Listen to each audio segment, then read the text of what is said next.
ICT Podcast, Analyze Critical Thinking by UKM Penawara Universitas Airlangga. Bersama aku Sandrina dan aku Yuda. Kali ini kita akan bahas hal yang sering bikin ganjel. Apaan tuh Kak? Tahu nggak sih kalau ternyata di Indonesia ini ada sekitar 1 juta pengangguran yang berasal dari lulusan sarjana, dan 80% lulusan sarjana itu bekerja tidak sesuai dengan jurusannya. Wah, banyak banget ya Kak. Bahkan yang sudah bekerja pun masih ngerasa job desk semakin melebar tapi gaji nggak sepadan. Kok bisa ya? Iya ya, kenapa ya Kak? Jangan khawatir teman-teman, karena di episode kali ini kita akan menjawab keresahan itu. Episode kali ini kita akan membahas tentang In Motion, Rethinking Perspective Together, dan kali ini kita akan ditemani dengan narasumber yang merupakan seorang akademisi dan pakar ekonomi sosial. Langsung saja kita sapa Bapak Dr. Habibur Rahman, MSI AK, yang merupakan seorang dosen di Fakultas Ekonomi Bisnis Universitas Airlangga, dan beliau ini juga seorang pembina di UKM Penalaran Universitas Airlangga. Selamat siang Bapak, bagaimana kabarnya? Alhamdulillah, sangat senang hadir di sini ya untuk berbagi perspektif ya, sehingga nanti mudah-mudahan bisa bermanfaat bagi pendengar. Pertama-tama mungkin supaya pendengar setia ICT Podcast bisa kenal nih sama narasumber kita, mungkin Bapak bisa cerita sedikit tentang latar belakang Bapak terkait topik hari ini. Ya, jadi sebelum Mbak Habib ini jadi dosen sudah pernah bekerja di mana-mana ya, jadi pernah di radio, pernah di pom bensin, pernah di advertising, pernah di bank ya sebagai internal auditor atau sebagai komisaris. Ya, sekarang aktifnya di dosen sekaligus juga di kantor akuntan publik ya, sebagai partner di suatu KAP di Surabaya.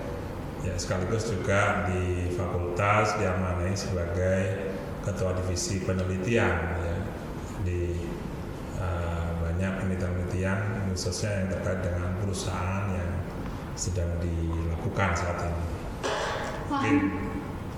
Wah, Bapak ini sangatlah berpengalaman. Jadi kita kali ini bakal dapat insight yang daging nih teman-teman. Ini Pak, jadi kalau kita melihat fakta di lapangan ya Pak, banyak sekali pekerja yang mendapatkan beban kerja tinggi namun gajinya itu tidak sepadan. Misal saja kita sebut guru yang mendapatkan gaji 200-300 per bulan Bapak. Nah, bagaimana Bapak menanggapi adanya kontrak dari pekerjaan yang bebannya tinggi namun gajinya tidak sepadan ini Pak? Ya, pertanyaan bagus. Jadi fenomena ini sebenarnya terminan dari dua hal, yaitu tentang struktur ekonomi yang masih belum memberikan nilai tambah yang cukup ya kepada sektor publik dan informal. Yang kedua, adanya kecenderungan orang menganggap bahwa suatu pekerjaan itu sebagai pengabdian, padahal kalau itu suatu profesi mestinya dia harus dipandang sebagai profesi yang profesional ya, sehingga nanti dia mendapatkan hak-haknya secara wajar ya. Jadi seringkali hal ini dijumbuhkan atau digabung antara profesi dan pengabdian. Nah, ini yang akhirnya masyarakat itu menerima apa adanya ya, karena dianggap pengabdian, padahal ini adalah profesi yang mestinya dibayar secara wajar. Berarti memang ada normalisasi ketimpangan ya Pak? Kadang juga ada alasan efisiensi anggaran dari beberapa perusahaan atau instansi. Nah, menurut Bapak, apakah itu bisa jadi pembenaran untuk membebani pegawai dengan banyak tugas tanpa kenaikan gaji? Ya, efisiensi itu kalau di dalam ekonomi atau dalam bisnis, ekonomi itu tujuannya untuk meningkatkan produktivitas. Efisiensi itu bukan menurunkan kesejahteraan, ya, karena kesejahteraan itu adalah sesuatu yang merupakan hak dari para personel yang ada di dalam satu perusahaan. Jadi jangan sampai dengan dengan alasan efisiensi kemudian mengeksploitasi seseorang sehingga gajinya tidak sesuai. Ya, menarik banget nih teman-teman. Tadi ada satu kata yang aku highlight nih. Efisiensi bukan berarti menurunkan kesejahteraan, tapi nih Pak, nyatanya ya banyak sekali nih anak-anak muda, apalagi kita yang fresh grad, disuruh terima aja kerjaannya, nanti juga gajinya naik, tapi realitanya setelah bekerja bertahun-tahun mandek, gajinya sama saja. Nah, menurut Bapak, kapan kita harus keluar atau kapan kita harus bertahan dalam suatu pekerjaan itu? Ya, satu pekerjaan itu ada yang namanya learning curve.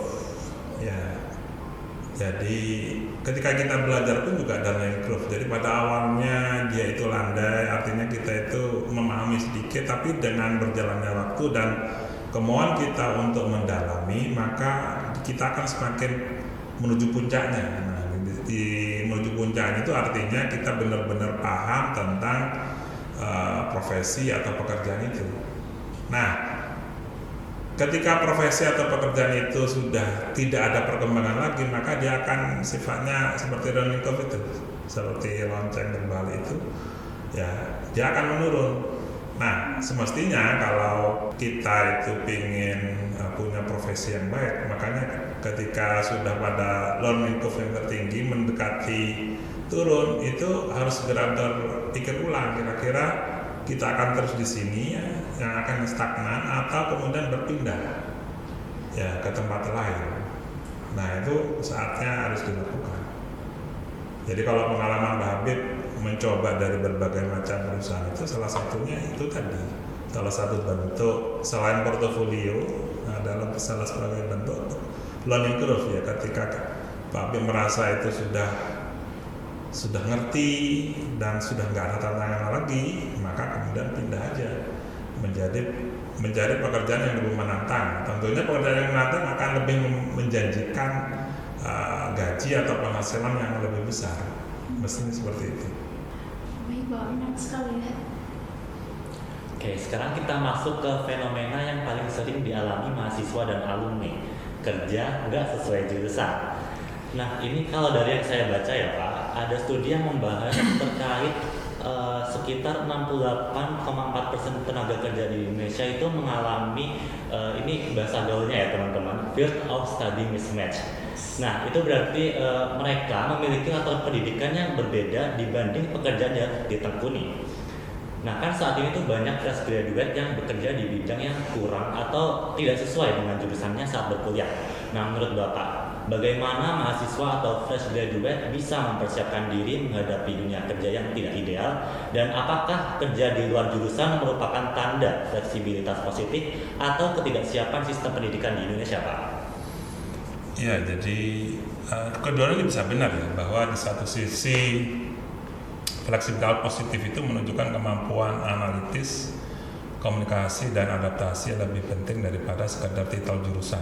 Ya, sekarang ini kita menghadapi kondisi globalisasi. Ya, yang dipentingkan adalah apakah seseorang itu mampu menjalankan tugasnya dengan baik. Ya, sehingga jurusan atau ijazah itu bukan satu-satunya hal yang menjadi perhatian oleh perusahaan, tetapi apakah dia bisa menjalankan tugasnya dengan baik. Nah, itu yang lebih dipentingkan. Ya, jadi kalau misalkan seorang teknik, tapi dia mampu berjualan terhadap produk-produk perusahaan, ya sudah, dia kan memang marketing. Ya, tapi pengetahuan tekniknya itu akan sangat membantu bagaimana dia menjalankan fungsinya sebagai marketing. Nah, demikian juga hal yang lain. Ya, bisa jadi dia itu ahli komunikasi, tapi ternyata dia adalah sekretaris perusahaan, ya, ajudannya perusahaan. Ya, artinya dia kemampuan yang diminta oleh perusahaan adalah untuk bagaimana bisa mengarahkan pimpinan. Nah, contohnya seperti itu. Menarik banget sih Pak tadi soal dari teknik tiba-tiba bekerja di bidang marketing ya Pak. Yeah. Tapi di sisi lain ya Pak, saya juga ada kenalan alumni Pak, lulusan dari keperawatan, tapi bekerja di bidang perbankan. Itu kan berbeda sekali ya Pak, mismatch sama pendidikannya. Nah, menurut Bapak gimana sih cara kita itu ketika bekerja di luar jurusan tetap bisa berkembang. Karena kadang-kala tuh kita bingung apakah kita ini salah, ya kan, salah dalam bekerja karena tidak sesuai jurusan dan harus memulai dari nol, atau bagaimana Pak? Ya, di situ ada 3 hal yang perlu diperhatikan. Yang pertama, ketika seseorang itu bekerja tidak sesuai dengan jurusan atau prodinya, ya terima saja realita itu, ya terima saja, dan jangan terjebak pada aku salah jurusan. Bukan, bahwa ketika Anda jurusannya kemudian pekerjaan yang Anda itu beda jauh dan orang menerima, itu artinya masyarakat tuh mau menerima Anda atau perusahaan mau menerima Anda, artinya Anda mampu di bidang itu, ya. Tapi tidak berhenti di situ. Yang kedua adalah bangun jembatan pengetahuan baru, ya. Jadi memang ketika bukan pada bidangnya, maka kita harus segera mencari tahu bidang yang kita geluti sekarang, karena kita sudah diberi kepercayaan oleh orang lain, dan itu jangan disia-siakan.